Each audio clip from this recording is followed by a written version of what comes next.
Assalamualaikum warahmatullahi wabarakatuh.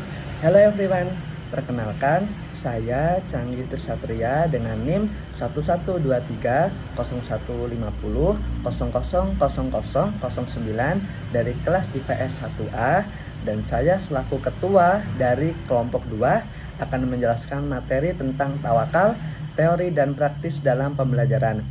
Simak sampai habis ya. Ridho merupakan keadaan jiwa seseorang hamba yang senang menerima apapun keadaan takdir Allah Subhanahu wa Ta'ala yang berada di sekitarnya.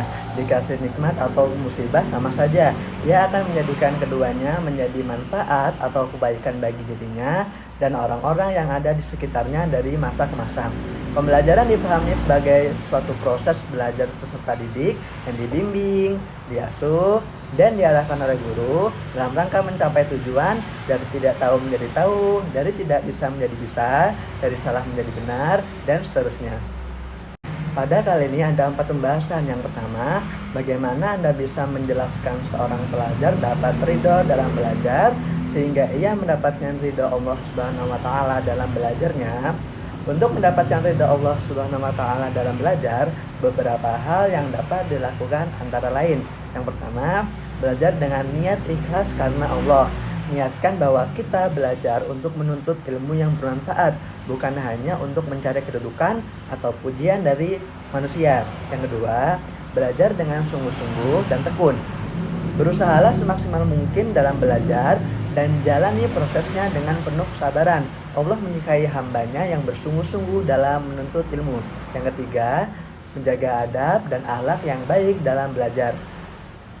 Bersikaplah rendah hati, jangan sombong, menghargai guru dan juga teman-teman. Rasulullah Shallallahu Alaihi Wasallam bersabda bahwa orang yang belajar Al-Quran dan mengamalkannya serta merendahkan diri kepada Allah, maka ia akan ditinggikan derajatnya. Yang keempat, memelihara keikhlasan dan memurnikan niat karena Allah semata dalam belajar. Hindari riya yang dapat merusak amal dan belajar kita. Dan yang terakhir, berdoa memohon petunjuk dan kemudahan dari Allah Subhanahu wa Ta'ala. Kita perlu selalu berdoa memohon bimbingannya agar diberi kemudahan dalam memahami ilmu yang dipelajari. Pembahasan yang kedua, bagaimana seorang guru dapat ridho dalam mengajar sehingga ia mendapatkan ridho Allah Subhanahu wa Ta'ala.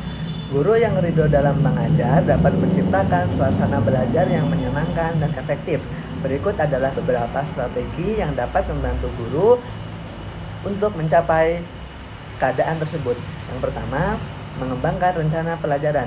Guru yang memiliki rencana pelajaran yang jelas dan terstruktur dapat membantu siswa memahami materi dengan lebih baik.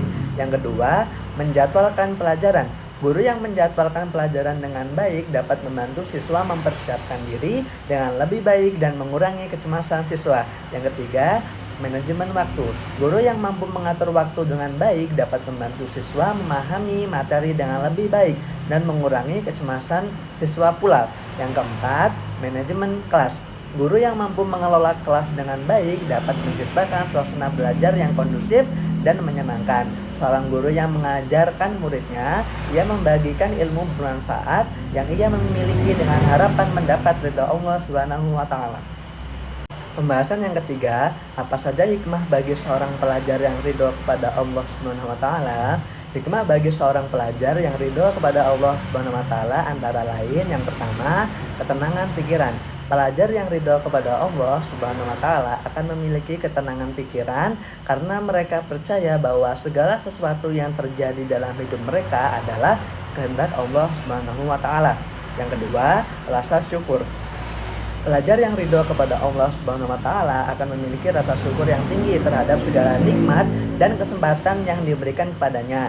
Dan yang terakhir, kedisiplinan. Pelajar yang ridho kepada Allah Subhanahu wa Ta'ala akan memiliki kedisiplinan yang tinggi dalam menjalani kehidupan akademik. Pembahasan terakhir dari materi kali ini adalah apa saja hikmah bagi seorang guru yang ridho kepada Allah Subhanahu wa Ta'ala. Buatkan contohnya. Berikut adalah beberapa hikmah bagi seorang guru yang ridho kepada Allah Subhanahu wa Ta'ala beserta contohnya. Yang pertama, mendapatkan ketenangan jiwa. Contohnya, seorang guru yang ridho dengan memberikan rizki dari Allah, meskipun gajinya tidak besar, ia tetap bersyukur dan merasa tenang dengan apa yang dimilikinya. Yang kedua, dimudahkan urusannya. Contohnya, seorang guru yang ikhlas mengajar demi mencari ridha Allah, urusannya dalam mengajar dimudahkan oleh Allah. Materi yang diajarkan menjadi mudah dipahami dan mudah disampaikan. Yang ketiga, doanya lebih cepat dikabulkan. Contohnya, guru yang ridho dan ikhlas berdoa mohon ilmu yang bermanfaat bagi dirinya dan murid-muridnya. Doanya lebih cepat dikabulkan Allah karena ketulusan hati. Yang keempat, muridnya menjadi berkah. Contohnya, murid-murid dari guru yang ridho pada pemberian Allah cenderung menjadi murid yang berprestasi dan membuat bangga karena sang guru mengajar dengan penuh keikhlasan. Dan yang terakhir, mendapatkan ganjaran pahala yang besar. Contohnya, seorang guru yang mengajar dengan ikhlas karena Allah akan mendapatkan ganjaran pahala yang besar di sisinya. Ilmu yang diajarkannya akan jadi amal jariyah. Jadi dari materi, ridho, teori, dan praktis dalam pembelajaran dapat disimpulkan bahwa ridho adalah mempercayai dengan sungguh-sungguh bahwa apa yang menimpa kita baik suka maupun duka adalah yang terbaik menurut Allah. Dalam Islam, ridho, kesenangan atau kerelaan merujuk pada sikap hati yang menerima dan rela dengan kehendak Allah dalam segala hal.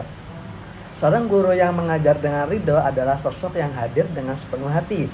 Ia bukan hanya menyampaikan materi pelajaran, tetapi juga memberikan inspirasi, motivasi, dan teladan. Kehadirannya memberikan rasa aman dan nyaman bagi murid, sehingga proses belajar menjadi lebih bermakna. Guru yang mengajar dengan ridha Allah SWT akan merasakan keberkahan dalam ilmu yang dia sampaikan. Setiap kata yang diucapkan, setiap pengetahuan yang dibagikan, dan setiap upaya yang diberikan memiliki nilai yang lebih tinggi. Ilmu yang diajarkan bukan hanya sekedar informasi, tetapi juga membawa berkah dan manfaat bagi kehidupan murid.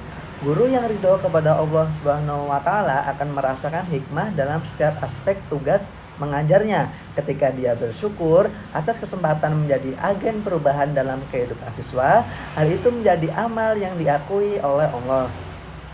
Selain itu, ketika guru sabar menghadapi kesulitan dan tantangan dalam lingkungan sekolah, kesabaran tersebut menjadi bentuk ibadah dan mendatangkan keberkahan dalam usahanya membentuk generasi yang berakhlak dan cerdas. Demikianlah materi yang saya dapat sampaikan. Mohon maaf atas segala kesalahan dan kekurangan. Terima kasih telah menonton. Sampai jumpa di video selanjutnya. Saya akhiri. Wassalamualaikum warahmatullahi wabarakatuh.